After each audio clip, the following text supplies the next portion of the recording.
Hello, universe. It is I, Mr. Tex, and I'm here to talk to you about something. It's about not really just dreams on PS4, but games in general. Why do scores matter in video games? I'm sure you know the answer if you've played any video game ever, because it's fun. That it keeps track of your progress, really. It makes sense to put it on a multiplayer game where you're playing against someone and whosoever has the highest score is the winner. It's as basic as that. But then again, why do scores matter in single player games? You're not playing against anyone, so what's the point of keeping track of something when you're the only one who's progressing the story? It's not you, and no, it's just you.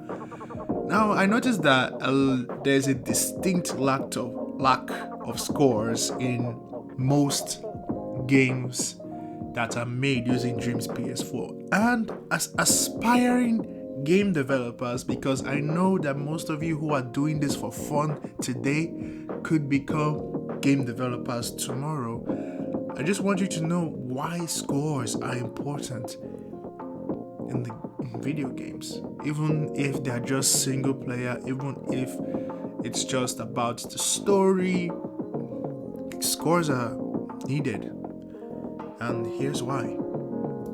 One thing about single player games that have scores is that there's always a reward. There's a reward for getting all the rings. There's a reward for getting all the moons. There's a reward for a lot of stuff. If you get up to 50 rings, even if that's not all the rings in the game, you get access to a bonus level. Or if you get the highest score and beat your record on a racetrack, it feels like you've improved. It's basically a way to keep track of the player's growth in the game. The fact that, last time I beat this game in 5 minutes and this time I did it in 2 minutes. That's good. You know? If without score or time, the player doesn't have a reason to come back and try again. They just play one level and then they're done with it. It's the same thing that I've touched on about a previous game in one of my previous dream review. Scores are needed in most games. Try and implement a way and try and reward the player for improving. Like, oh, you beat your own high score, you beat your own time on the ghost track, here's an achievement. Or you beat the game in 1 minute. Wow, here's something. That's another thing. Rewards. Most people don't know how to reward the player. What do you give a player for basically being the best at your game? Especially if your game is something that doesn't really implement coins or guns, or it's just, what do I give him? What do I do to the player? What do I give the character? It's not simple. It's not easy. If you were having a gun game, a first-person shooter, I would say you give the player a fresh new gun that can never be gotten unless they beat the game in a certain way, like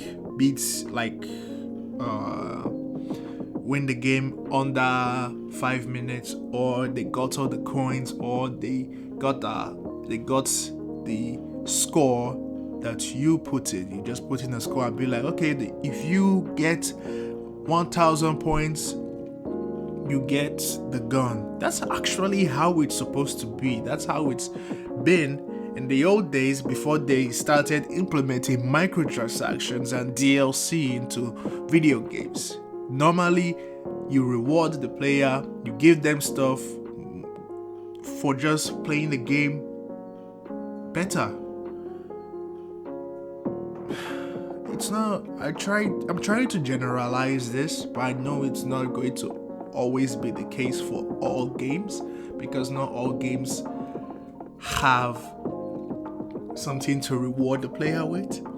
Maybe an extra life. Maybe an extra weapon. Maybe invincibility for for a minute or something like that. Something simple, but something useful. That's what scores should be used for. Scores and rewards go together. If you're looking for examples, I'd say really just play older games or watch videos. If you can't play older games, just watch videos of games like Mario or simple games really, and see how they implement scores and rewards into their gameplay and how they reward the player for doing a certain thing. I assure you, your game will be better if you can do this. Well, that's all I really have to say. If you want to see more content like this, just like and subscribe, comment below anything that you're having problem with. I will help you. If you're trying to make a game, you have a problem, talk to me. I will always respond. All right? That's it. See you guys later. I hope you like this new content that's not really about dreams, but just more about games in general. Ciao.